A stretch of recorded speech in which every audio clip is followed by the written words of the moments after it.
Hello అండి. ఎలా ఉన్నారు? నేనైతే చాలా బాగున్నాను. మీరు గూడా బాగున్నారని అనుకుంటున్నాను. ఇంక ఈరోజు వీడియో వచ్చేసి మాకు కేరళ ట్రిప్‌దండి. మేమైతే కేరళ వెళ్ళాము. వీడియోనైతే చివరి వరకు చూడండి. ఎక్కడ స్కిప్ జేయకుండా కేరళ మేము చూసిన ప్రదేశాలన్నీ మీకు గూడా చూపిస్తాము. చాలా బాగుంటుందండి కేరళ అయితే. ఫస్ట్ టైం మన తెలుగు రాష్ట్రాలు దాటి పక్క రాష్ట్రానికెళ్ళినాం కాబట్టి నిజంగా ఫుల్ హ్యాపీ అనిపించిందండి. ఇంకా మేమైతే అక్కడికి మార్నింగ్ 10:30కి అట్లా రీచ్ అయినాం హోటల్‌కి.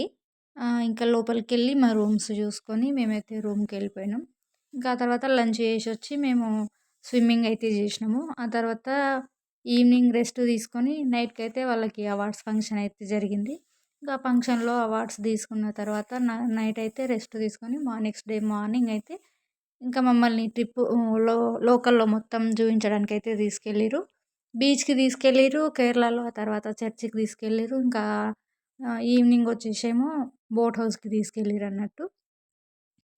ఇంకా మేమైతే ఫస్ట్ టైమ్ వెళ్ళినాం కాబట్టి నిజంగా ఫుల్ హ్యాపీగా ఫీల్ అయినాము. కానీ వెళ్ళే ముందు మాకొచ్చినన్ని అడ్డంకులైతే నిజంగా అస్సలు ఎవ్వరికీ రాకూడదండి. ఇంక ఏమొచ్చినాయంటే మా పిల్లలకి ఇద్దరికైతే అమ్మవారయింది. ఇంకా అప్పటికి ఒక 5 డేస్ అయిపోయిందన్నట్టు. 9 డేస్ అయింది. మేము వెళ్ళే 2 డేస్ బ్యాకు. ఇంకా వెళ్ళాలా వద్దా అన్న డైలమాలో అయితే పడిపోయినాం. మా సారైతే వెళ్ళడానికి రెడీగున్నాడు. కానీ ఇంక నేను మా పిల్లలే అన్నట్టు. ఇంకా వెళ్ళడానికి మాకు తెలిసిన వాళ్ళని అడిగితే 10 డేస్ అయింది కదా! వెళ్ళండి ఏం కాదని చెప్పిర్రు. ఫైనల్‌గా అయితే ఇంకా మేము 1 డే ముందైతే ఫిక్స్ అయినాం వెళ్ళాలని చెప్పేసి. ఇంకా అప్పటి వరకు అసలు ఆ హడావిడిలో, ఆ టెన్షన్‌లో మేము అస్సలు షాపింగ్ ఏం చేసుకోలేదండి. సింపుల్‌గా అసలు వెళ్ళినామా అంటే వెళ్ళినాం అన్నట్లని వెళ్ళినాము. ఇంకా ఫైనల్‌గా అయితే మొత్తం అన్ని అడ్డంకులు తొలగించుకొని ట్రిప్‌కైతే పోయినాము. ఇంకా అక్కడ చాలా బావుంటదన్నట్టు. మేము ఫస్ట్ టైమ్ చూసినాము బీచ్ కాబట్టి అసలు నిజంగా సముద్ర తీరం చూస్తే అస్సలు మనల్ని మనం మర్చిపోయినాం గదా! అన్నట్లు అనిపించింది. మన తెలంగాణలో అయితే అట్లాంటి బీచ్‌లయితే ఏమి లేవు. అసలు మేము బీచ్‌లు కాదండి. మేము మన తెలంగాణలో పై బార్డర్‌లో గూడా ఎక్కడికి ట్రిప్‌కయితే వెళ్ళలేదు. ఇంకా ఎందుకంటే ఆ సిట్యుయేషన్ కొంచెం అంత ఆ సిట్యుయేషన్ అంటే మాకు వెళ్ళడానికి అసలు ఆ టైము, ఆ వీలనేదే పడలేదన్నట్టు. ఇంకా ఇప్పుడైతే ఫస్ట్ టైమ్ అంత దూరం వెళ్ళినాం కాబట్టి నిజంగా మస్తు హ్యాపీగా ఫీల్ అయినాం. ఇంకా మా పిల్లలు, మేము గూడా అసలు ఫుల్లు పిక్స్ అయితే తీసుకున్నాము. ఎవ్వరికి ఇంట్రెస్ట్ ఉన్నట్లు, ఎవ్వరికి నచ్చినట్లు వాళ్ళన్నట్టు రూము, హోటలు అంతా చాలా బావుందన్నట్లు. ఇంకా ఫైనల్‌గా హౌస్ అయితే ఇట్లా ఉంటది.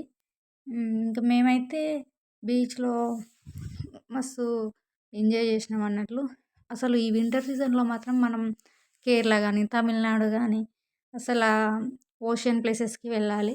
బీచ్‌ల ప్లేసెస్‌కి వెళ్తే చాలా బావుంటది. ఎందుకంటే అక్కడ ఇంత చలి అనేది ఉండదు. మన దగ్గరైతే చాలా చలి ఉంటుంది. కానీ అదే ఎండాకాలం వచ్చిందనుకోండి అస్సలు కూడా ఉండలేము మనము. మన తెలంగాణనే బెటర్ అనిపిస్తది మనకు. ఎందుకంటే మనకు ఏ వరదలు రావు, ఏ సునామీలు రావు, అసలు ఏవి రావు కాబట్టి మనకైతే చాలా సేఫ్‌గా ఉన్నామని అనిపిస్తది. ఇది హౌస్ అండి మొత్తం బయట లుక్కు. ఇంకా మేము బోట్ హౌస్‌లో అయితే ప్రయాణించేటప్పుడు లోపల మొత్తం చాలా బాగా అనిపించిందన్నట్టు. ఇంకా బయట ఇవన్నీ బోట్స్ అన్నట్టు. బ్యాక్ వాటర్ గదా! కేరళలో అలప్పిలో ఇది. అదర్ కంట్రీస్ వాళ్ళైతే చాలా ఎక్కువగా వస్తారు. ఎందుకంటే ఈ సీజన్‌లో వాళ్ళకక్కడ చాలా చలిగా ఉంటుంది గాబట్టి,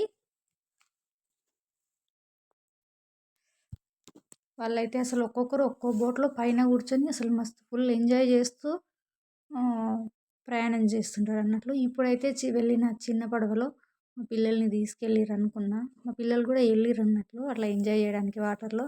తనైతే ఒక 50% వాటర్ నీళ్ళలో ముంచేసరికి పిల్లలు మునిగిపోయారని టెన్షన్ పడిన. ఇంక ఇదైతే బోట్ హౌస్ లోపల అన్నట్లు మొత్తం. ఇంకా మా సార్ వాళ్ళ కొలీగ్స్ అందరూ ఫ్యామిలీస్ ఆల్మోస్ట్ అందరూ ఫ్యామిలీసే వచ్చిర్రు.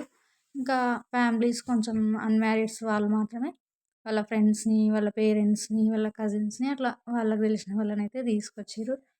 నిజంగా మేమైతే మస్తు ఎంజాయ్ చేసినామండి బోట్ హౌస్‌లో. ఇంకా మేము ఫస్ట్ అయితే ఈ బోట్ హౌస్‌లోనే కింద రూమ్స్ తీసుకోండి అని చెప్పిండు సారు.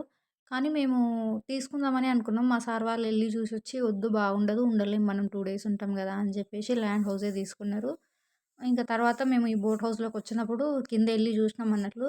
చాలా చిన్న రూమ్స్ కొంచెం ఇరుగ్గా, ఇంకా సింగిల్‌గా ఉన్న వాళ్ళకైతే సరిపోతాయి గానీ, పిల్లలున్న వాళ్ళకైతే అస్సలు సరిపోదని చెప్పేసి ఇంకా అదే బెటర్ మనకని అనిపించింది. నిజంగా మన మిడిల్ క్లాస్ వాళ్ళ కోరికలు అసలు నిజంగా ఎంత వరకు ఉంటే అంతవరకే సాటిస్ఫై అయితాం అన్నట్లు. కానీ మేమైతే మస్తు ఎంజాయ్ చేసొచ్చినాం. అసలు ఎళ్తామా అని అనుకున్నాం.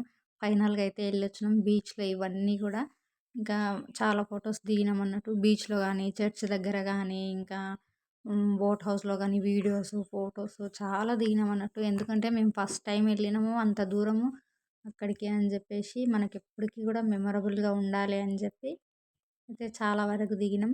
ఇంకిదైతే స్లో మోషన్ వీడియో మా సార్‌ది. ఇంకిక్కడ మా పిల్లలు, మా సారు ఓషన్‌ని అబ్జర్వ్ చేస్తుంటే కూడా నేను చాలా ఫోటోస్ తీసిన. ఇంకా అసలు అవి అన్‌ఎక్స్‌పెక్టెడ్‌గా తీసిన ఫోటోలైతే మస్తు హ్యాపీగా అనిపించినాయి. జోక్‌గా కూడా అనిపించినాయి. వీళ్ళేదో సెర్చింగ్‌కొస్తే మనం వీడియో, ఫోటోస్ తీస్తున్నట్లు అనిపించినాయి అవైతే. ఇంక నేనైతే మేము జూసిన కేరళ అలప్పి బీచ్‌లోని ప్లేసెస్ మొత్తం బ్యాక్ వాటరు అవన్నీ గూడా మీతో షేర్ జేయాలని జెప్పేసి ఈ వీడియోనైతే క్రియేట్ జేశాను ఫ్రెండ్స్. నా వీడియో ఏ విధంగా ఉందో మీకైతే నచ్చితే సబ్స్క్రైబ్ జేసుకోండి. అదే విధంగా లైక్ జేయండి. నా ఛానల్‌ని గూడా ఒకసారి పూర్తిగా జూడండి. చూడని వాళ్ళెవరన్నా ఉంటే. చివరగా అయితే నా వీడియోని జూసినందుకు మీకందరికైతే ధన్యవాదాలండి. ప్రతి ఒక్కరు గూడా సబ్స్క్రైబ్ జేసుకుంటారని అనుకుంటున్నాను. Thank you.